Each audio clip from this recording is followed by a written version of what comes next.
Hello everyone, I'm Chris Goodwin with the Mississippi Department of Archives and History. Welcome to this week's Streaming-Only History is Lunch program, which is sponsored by the John and Lucy Shackelford Charitable Fund of the Community Foundation for Mississippi. We're working safely with the skeleton crew from our home, the Craig H. Nielsen Auditorium in the Museum of Mississippi History and the Mississippi Civil Rights Museum. Tune in next week when John Marzalek will present Mississippi Same-Sex Couples, A History. Today, we're delighted to welcome DeeDee Baldwin, who will present Against All Odds, the First Black Legislators in Mississippi. Baldwin is the history research librarian and liaison to the Honors College at MSU Libraries. A graduate of the Mississippi School for Mathematics and Science and William Carey College, Baldwin earned her MLIS at the University of Alabama. She is the past president of the Society of Mississippi Archivists, a longtime friend of the department. We're glad to have you here today. Thank you, DeeDee Baldwin. All right. Everybody can hear me okay? First of all, I wanted to thank the Department of Archives and History for hosting this series. I love watching and listening to it on my computer almost every week when I'm at work on Facebook. And thank you to the two museums for hosting it. And thank you to the sponsors also that Chris mentioned. We set this date intentionally, Chris and I. We scheduled this back in February, and he asked me to try to pick a date that was significant in some way. And so tomorrow is the birthday of John Roy Lynch, he was born in 1847 in Louisiana, and he served in our state house from 1870 to 1874. He was the first African-American Speaker of the House in Mississippi, and I believe also in the country. And then his portrait, there's a really nice portrait of him in the old Capitol, so anytime you go over there, look out for that. So to start off, I want to give you all an idea of how this research project got started. You may have heard of websites called findagrave.com or billiongraves.com, and these are websites where volunteers go out and take pictures of headstones to, help people with their research and document cemeteries. And I was at this cemetery just off Highway 45 in November 2015. It's the United Methodist Cemetery in Macon. And I found this headstone just laying on the ground. And I knew it was an African-American cemetery. And when I saw this early date that this man was born in 1810, it's really unusual to find a headstone in an African-American cemetery that dates back that far. And so when I got home, I started researching him on Ancestry just because I was curious. And I found that someone had uploaded a photo of him. So I messaged the person and I said, "Where did you find this photo?" And he said it comes from the composite of the 1874 to 1875 Mississippi Legislature. And I was like, what? So I went to the Library of Congress website. Oops, went a little too far. I went to the Library of Congress website and I found this portrait that he's on. The laser pointer doesn't really work, but I'll show you the close-up of his photo in just a minute. But I was so excited, that this headstone that was just laying flat on the ground in a cemetery that's just out in the woods with weeds growing up over it and everything, was the burial site of an African-American legislator during Reconstruction. It just blew my mind. And so I just had to learn more about this man. So I started researching Aisham Stewart. And just a quick note on his headstone, his name is Isom, I-S-O-M, but in almost every other source, his name is Aisham. So that's what I've gone with. So I started researching him, and I came to learn that he represented Noxubee County in the State House from 1870 to 1873, and then he served in the State Senate from 1874 to 1877, which means he also survived the kind of purge that took place after the Clinton riots in 1874, 1875, that really tumultuous period where a lot of people got threatened and hurt and even killed. He was also a delegate at the 1868 State Constitutional Convention, and he served on the Noxubee County Board of Supervisors. And so he died probably in Noxubee County in 1893.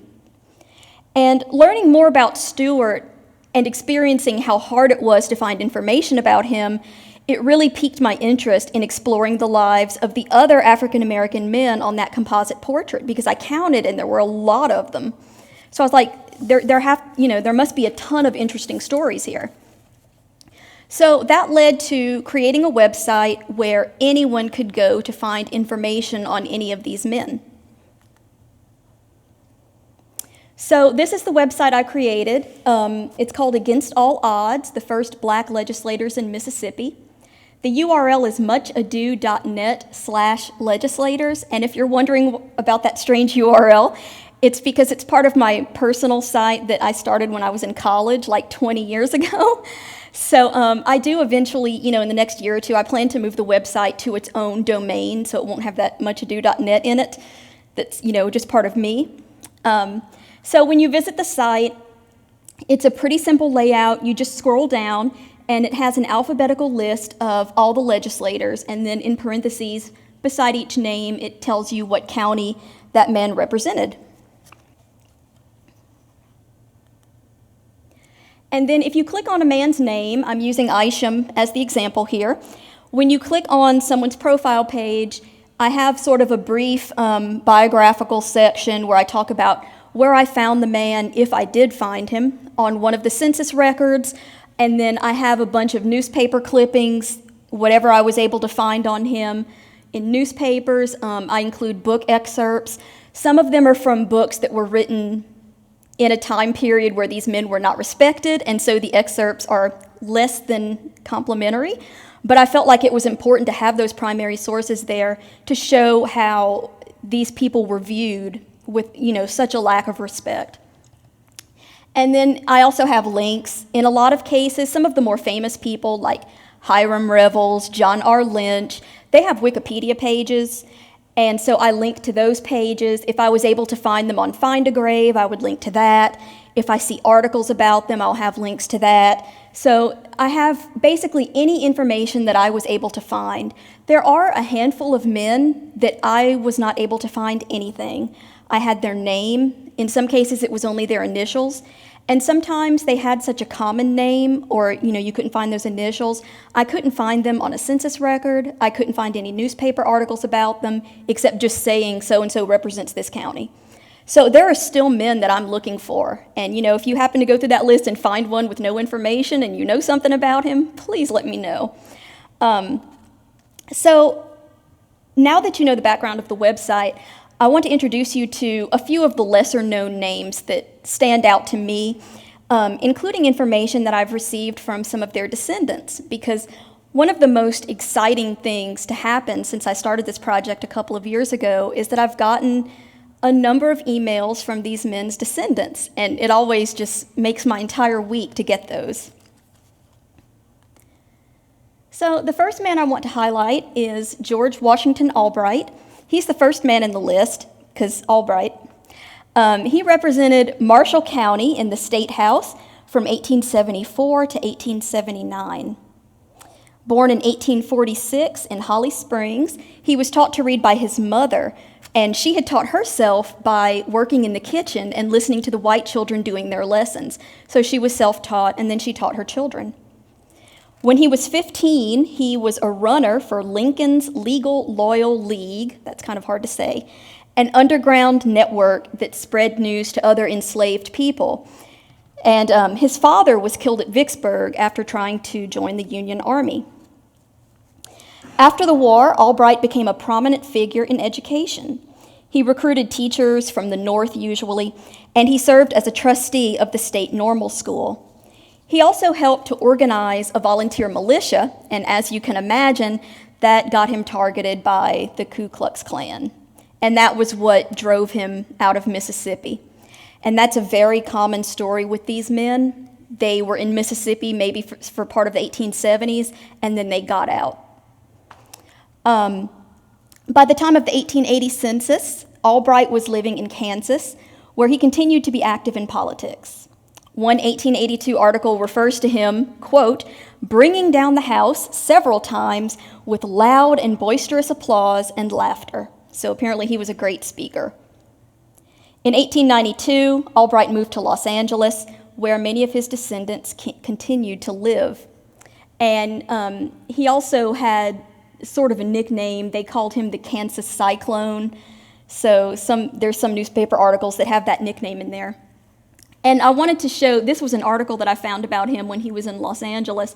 And you can see here in the article, they do refer to him as the Kansas Cyclone, but there's still an element of looking down on him.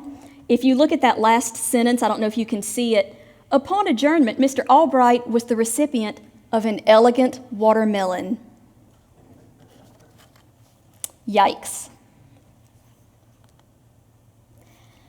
So back in March, I received an email from Dr. Susie Ling, who teaches history and Asian American studies at Pasadena City College.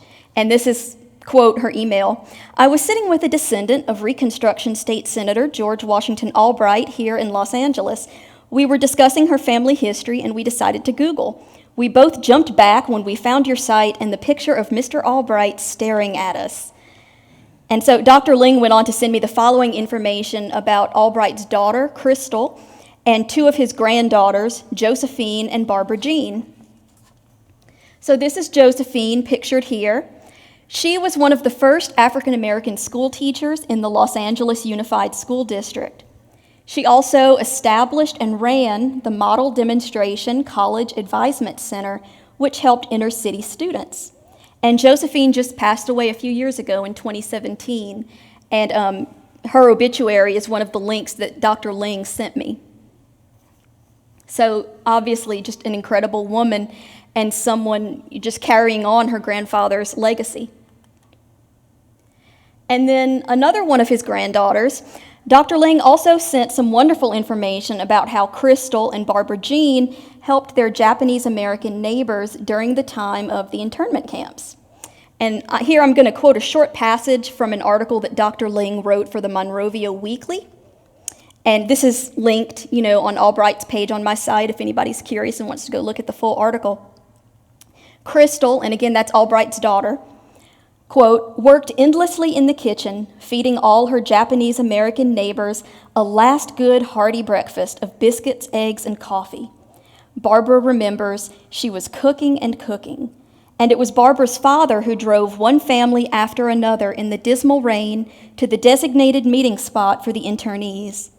In the weeks following, the marshals packed chicken pies to pass across the fence at Santa Anita Assembly Center, end quote. And another one of their Japanese friends recalled, and I have that quote here, the marshals stored a trunk for my grandparents. After the war, we still had our precious kimonos, our shamisen, and our Japanese dolls. So George Washington Albright's descendants are a wonderful example of how our lives can have the most unexpected legacies. So I love that she sent me all this information, and I love that his descendants did so much, to carry on his legacy. The next man I want to talk about is Hannibal C. Carter. This was quite a character. Hannibal C. Carter represented Warren County in the State House from 1872 to 73, and then again from 1876 to 77. He also served as Mississippi's Secretary of State in 1873, so quite a high office holder. Carter was born in Indiana in 1835, and he spent his early childhood in Toronto, Canada. In 1861, Carter, his brother Edward, and his father, George, took a steamer called the Vicksburg to New Orleans, and so that's how they came to the South. Hannibal and his brother Edward are listed on the roster of the Louisiana Native Guards. Hannibal was a captain in the 2nd Regiment of the Native Guards.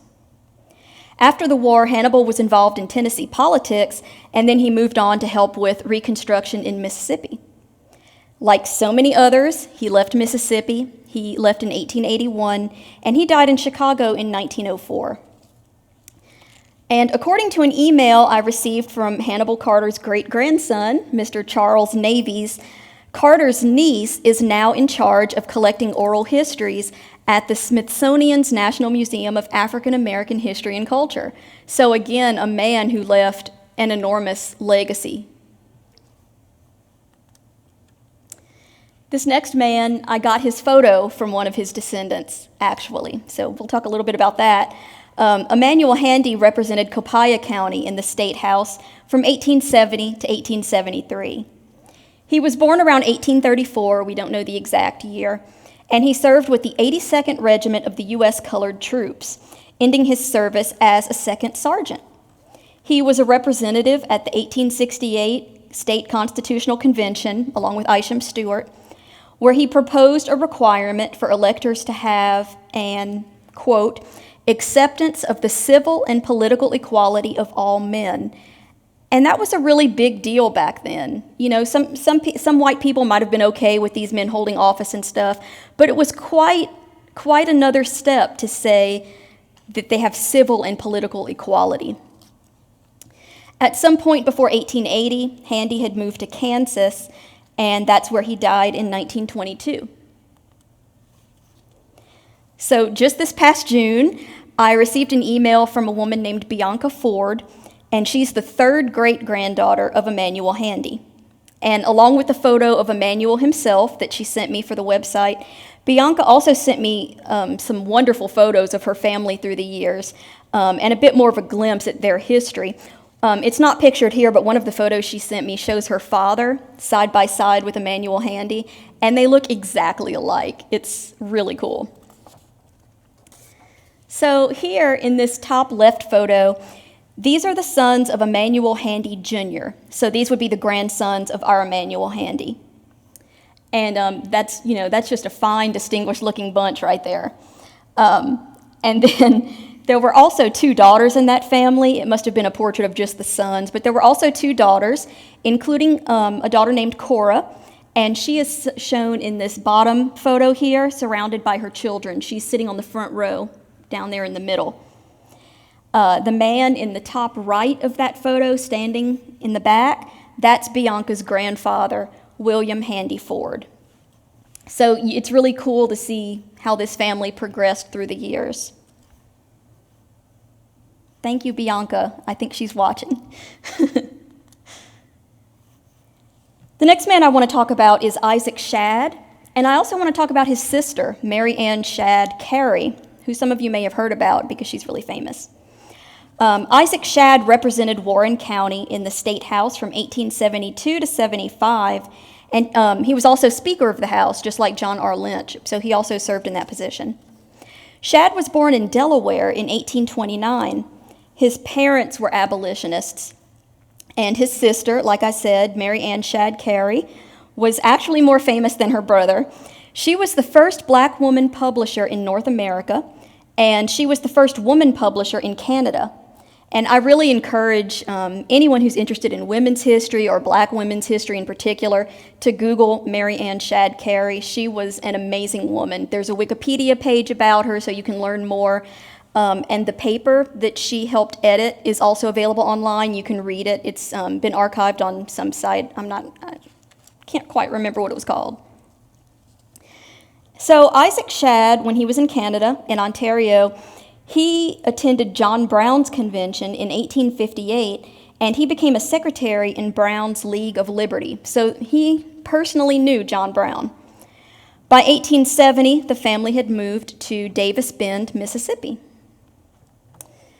After his work in the legislature, Shad was appointed to be the route agent for the U.S. Mail between Memphis and Vicksburg. He also edited the Greenville Herald from 1886 to 89, so newspaper publishing really ran in this family. He died in Greenville on Sunday, March 15th, 1896. So if you've been to the Mississippi Civil Rights Museum, you might recall seeing these displays. I took these photos on the opening day of the museum, and you can see that composite portrait that I showed at the beginning of the presentation is used in both of these displays. And when I saw that portrait, that I'd been looking at it and working with it so much over the past year or two before that museum opened, I was so excited I almost started crying. It's just, when you've been working with something that long and then you see it in a context as special as that, it really has an impact on you. So it's used in two displays. One is about the Reconstruction legislature, that's the one on the left there, and then the one on the right is about the Clinton riot. That was the violence in 1874, around 1875, that drove so many African-American people out of the legislature. Not all of them, but most of them. People got killed. It was just a terrible incident. And so you can see that display. They kind of show the violence of it. They have that cracked screen and everything. So their legacy of all of these men, lives on in the Civil Rights Museum through these two displays. So there's the address of the website again, and also my contact information. I do want to say, again, if you visit the website and you go through that list of men, if you have any information about any of them that I don't have, I would love to have it. Some of the more famous men, like Hiram, Revels, John R. Lynch, Blanche K. Bruce, I didn't do as much research on because they have already been done, so to speak. I wanted to devote my time to the people that there wasn't anything on them out there. So if you go through and you're wondering why some obscure man has all this information and then someone like John Roy Lynch has that much, that's why. I'm open to questions now if we have any questions from Facebook or if any of the audience members have questions.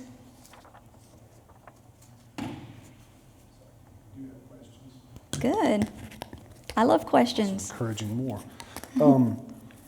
Let's see, we had one. Do you know the total number of African American state legislators from the 19th century? Oh goodness, I counted the number of men that was on the site one time, and I don't remember the exact number. I think it was around in the 120s or 130s. Mm-hmm. I would have to go through I need to count them up again and put that somewhere, so anytime I need to look it up, I can find it readily instead of having to go through and count them up again. Karen L. Birch says that she's a great-granddaughter of Senator Albright, and she was watching as well. So good. Are there stories of some of the legislators who stayed post-Reconstruction era above and beyond the one that you covered there? I mean, what was life like for them after, who didn't leave? Right. Aisham Stewart is actually an example of one of those. He did stay in Noxubee County. There's some stories about him working with sort of, I don't want to call them law enforcement because they weren't official, but they were trying to go out and cause trouble, and they got him to help them calm down the masses or something. There's a newspaper article about that. So he did stay in the county, and I think he kind of tried to keep a low profile to keep him and his family safe. One story about Aisham Stewart that I just found mentioned, and I haven't been able to find the complete story of it. One of his sons was a jailer in Noxubee County, and he got in some kind of trouble for playing some kind of prank at a church. And so he was actually the first person in the state who was prosecuted under a new law that was meant to go after the KKK, but obviously the people in charge used it to go after a black man. And like I said, I've only seen a couple of just references to it in newspaper articles. I haven't been able to find more information about it, but that's one of the things that I'm still trying to track down, what exactly happened there. So yeah, there were people who stayed, and they kept a low profile, or they got persecuted in other ways. And when Aisham is mentioned in a newspaper article in the 30s, kind of looking back on a history of the county, it's one of those cases, again, where he's looked back on with fond remembrance, but also very condescendingly. This is not a question from the live stream, it's one from me. What are some of the other repositories and libraries and archives that you've visited or accessed in your research for this? Well, I haven't been able to travel much yet. I did some research here at the Department of Archives and History. I found a couple of things in our archive at State, not too much, but actual physically visiting archives, I have not been able to do a lot of that yet. Do you know, are there resources available at some, or do you have reasonable expectations to find? There might be. Yeah. I did find one letter from Aisham Stewart to Blanche K. Bruce that somehow ended up at a repository in the north. I don't remember where it was, but I ordered it online. It cost me $25 for one letter. But I did order it because I wanted to see, what it said and everything. And then I also found a letter from Aisham to, I believe, the governor here at MDAH. So there are things here and there at other archives because these men ended up in like Chicago, Los Angeles. They went all over the country. So I'm sure there's stuff from them in other archives. We got a question in the audience, what was the letter to Blanche K. Bruce about? I'm sorry, I don't remember. It's sitting in my office. It really wasn't. It was kind of like a just normal business type letter. It wasn't anything interesting. Was there a region of Mississippi that produced more of these legislators, like Natchez or Vicksburg or Jackson? Was it evenly distributed? What was the geography of where these legislators came from? We got an audience question about where, if there was an area of the state where most of these people were from. There were some scattered all over the state. Lowndes County had a couple, Oktibbeha had a couple. There's some counties where I'm not finding any. For obvious reasons, it was counties that had the most enslaved people, because then they had more of an African-American vote after the war. So there are a lot in Warren County. There's several in Hinds, I believe. There's some from the Delta, not really any on the coast. It's mostly the central part of the state, around like Warren County, and Adams County had several, obviously, because there were a lot of enslaved people there. Noxubee had a couple. So it's mostly like the central, kind of like this part of the state. We have a question from the live stream that sort of tag teams with that. They ask, were any of the legislators born in Mississippi? Oh, yes. I can't remember any names in particular, but a lot of them were born in Mississippi. There were some born in like North and South Carolina, Louisiana. Some were born in the North. Those were the people that people called carpetbaggers, that came down to kind of help the state establish, itself in politics. One of the reasons for that, obviously, is because enslaved people weren't allowed to learn to read. They weren't allowed to be educated. And so these black people from the North who had been able to get an education came down to help these people, set up a foundation and an infrastructure that unfortunately, after Reconstruction was cut short, just got cut off at the foundation. But yeah, there were quite a few born in Mississippi. Two people ask if you could talk a little bit about the Clinton Riot / Massacre of 1875. I wish I could remember more about that. I just remembered that there was a lot of violence. It was mentioned in a lot of newspaper articles. It was basically white people going after black people. And I'm pretty sure that there were people killed. One of the legislators, in fact, and again, thank you. Can you say his name? Charles Caldwell, yes. Charles Caldwell was a legislator, and he is one of the people that got killed in that massacre. There was a guy from Meridian, and that wasn't Caldwell, was it? Okay. There was a guy from Meridian that got killed. So yeah, it was just sort of a summer of upheaval and terror, just trying to drive these people out of the legislature, and it worked. There were only a few left that survived that purge. Blake Wintry asks, when was the last year black legislators served during the 19th century in Mississippi, and how long before black legislators served again in the 20th century? That's a good question. One of the men, I have him all the way, I believe, there were like one or two that I have into the 1880s. There was one guy who I believe made it into the 1890s, if I'm remembering correctly. And then the next one wasn't until, and somebody's going to have to help me, I think it wasn't until the 60s or 70s. Do you know? 68, thank you. The guy that you talking about that was elected in the 1890s, I believe it was George Gales or Green. That sounds right, yeah. So yeah, the next person wasn't until after the Civil Rights Movement. Yeah. And then obviously Mike Espy later. Jason Hillman asks, how many black legislators does Mississippi have now compared to back then? I don't know. We have an expert here. It is more. I was introduced to this gentleman here when I first arrived, and apparently he was also interested in starting a project like this, so he also has, all this knowledge about these men. There's so many interesting stories that, yeah. What would you say is like the most interesting or fun, tidbit you found about any of these people? What's the most fun tidbit I've found? Unexpected. Unfortunately, some of the oddest stories are bad stories about them being treated badly. There is a funny/bad story that was published in the newspapers about Aisham Stewart. They were trying to depict him as dumb, and so they were talking about him wanting to move the Capitol building, and they were implying that he thought it could just be rolled over or something. It was in some paper, and they have like his quote, and it's in this really, really done up dialect that's hard to read because they want to make him sound dumb. So there was that. The thing with George Washington Albright being gifted with a watermelon, again, funny/bad. So it's a lot of stories like that.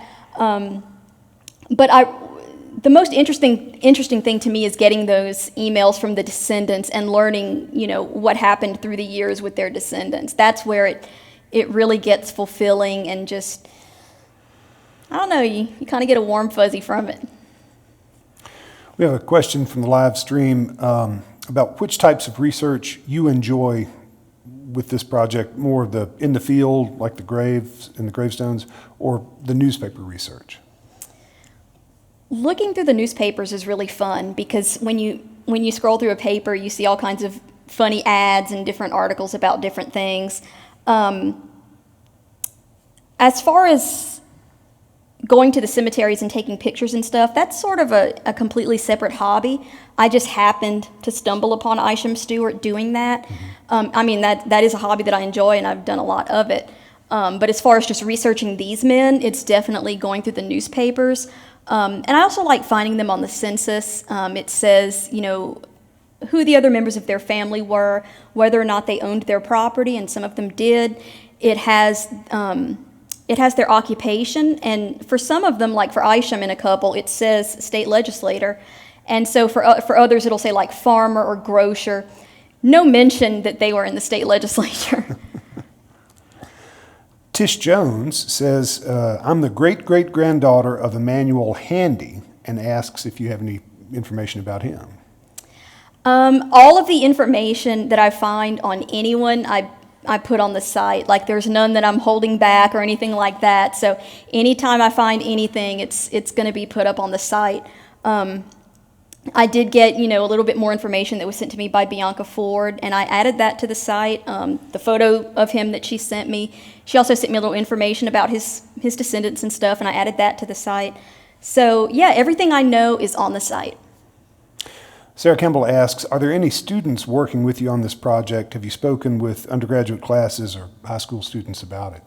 I have not spoken to any students about it, but if there are people who are interested in helping, because like I said, it's like the number of men is in the 120s or 130s, and it's just continually in progress because there are still men that I haven't found anything on, that I'm still looking. There are still stories like the one about Aisham Stewart's son being prosecuted under the KKK law, that I'm trying to find the backstory on. So there's always stuff that I'm looking for. And so if there are people out there who want to help, I am open to that. There's my email address, get in touch with me, please. Do you know, have people in any other southern states taken on a similar project to this? Not that I'm aware of. Eric Foner, the historian who visited the old Capitol to give that speech this past winter, he has a book called Freedom's Lawmakers that has little profiles of every African-American who served in a state legislature during Reconstruction in every state. So that's a place where people could go to find brief information.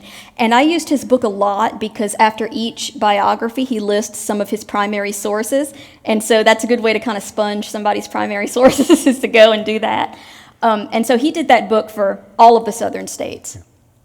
So if anybody's interested, Freedom's Lawmakers by Eric Foner.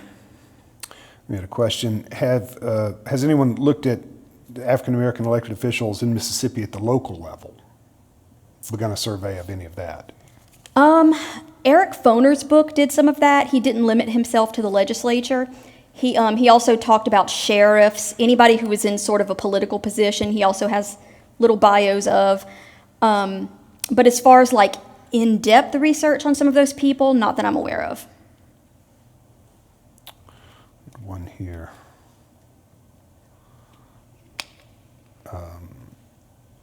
Sorry, let me scroll back to it.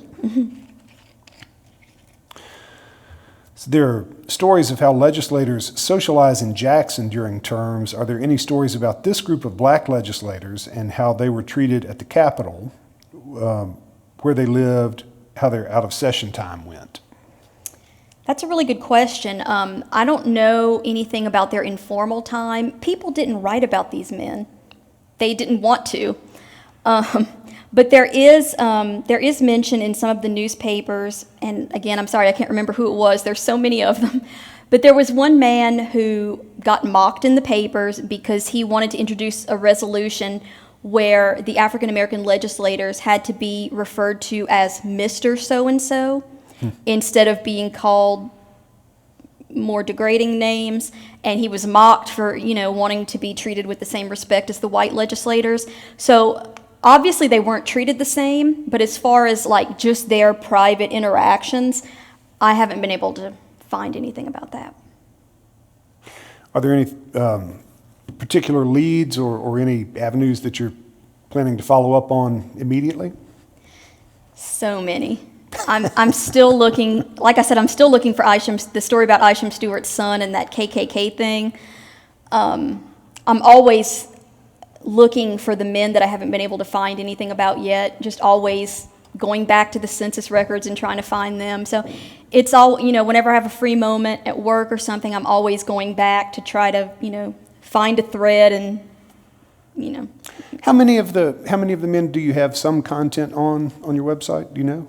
Oh, it's in the 120, 130, something like that. I'd have to count them up again. The number that I don't have anything on, I think might be like 5 or 6. Oh, okay. Yeah. Well, it's great. Thank you for being with us today. Thank you all for watching. I apologize. I know that we've had some video streaming issues. That will not be reflected in the video that we upload to YouTube. So if you were unable to follow the live stream on Facebook today, we apologize, but you can check out the video without those problems on the department's YouTube channel. We'll get that up this afternoon. Thank you all. Please join us next week when John Marzalek will be our speaker. DeeDee Baldwin, thank you so much for this.